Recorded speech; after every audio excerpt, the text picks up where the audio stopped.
tired.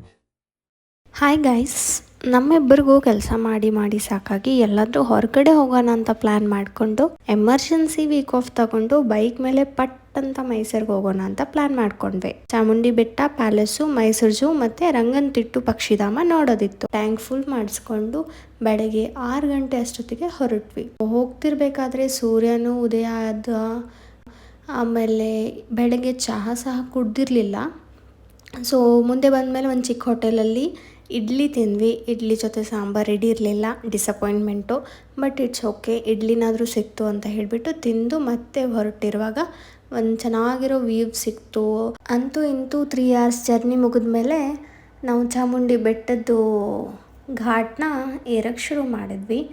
ಆಮೇಲೆ ನಮ್ಗೆ ಗೊತ್ತಾಯಿತು 3489 ಫೀಟ್ ಹೈಟಲ್ಲಿದ್ವಿ ಅಂತ.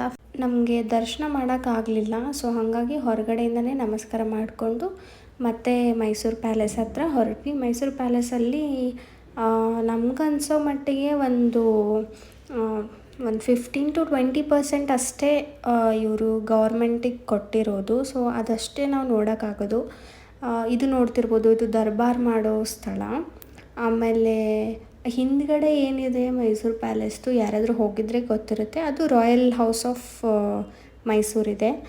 ಸೊ ಅಲ್ಲೆಲ್ಲ ಇನ್ನೂ ಮೈಸೂರು ವಂಶಸ್ಥರು ಇರ್ತಾರೆ ಅಂತ ಕೇಳ್ಪಟ್ಟಿದ್ದು. ಇರ್ತಾರೋ ಇಲ್ವೋ ಗೊತ್ತಿಲ್ಲ. ಸರಿ ಅಂತ ಎಷ್ಟು ಸಿಗುತ್ತೋ ಅಷ್ಟು ಎಂಜಾಯ್ ಮಾಡಿಬಿಟ್ಟು ಸಮ್ ಫೋಟೋಸ್ ತೊಗೊಂಡ್ಬಿಟ್ಟು ನಾವು ಮತ್ತೆ ಇವಾಗ ಮೈಸೂರು ಝೂ ಹತ್ರ ಹೊರಟ್ವಿ.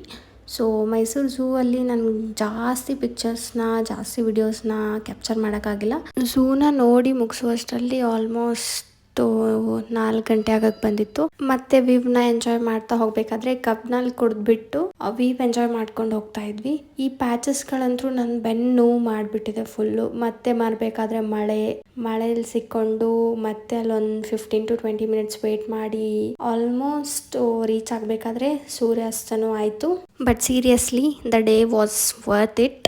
ಆ್ಯಂಡ್ ಆಲ್ಸೋ ಪ್ರಿಪ್ರೇಷನ್ಸ್ ಇರಲಿಲ್ಲ. ಸೊ ಟೈಮ್ ಸ್ವಲ್ಪ ಆ ಕಡೆ ಈ ಕಡೆ ಆಯಿತು. But it's okay. Thank you. Love. See you in next vlog.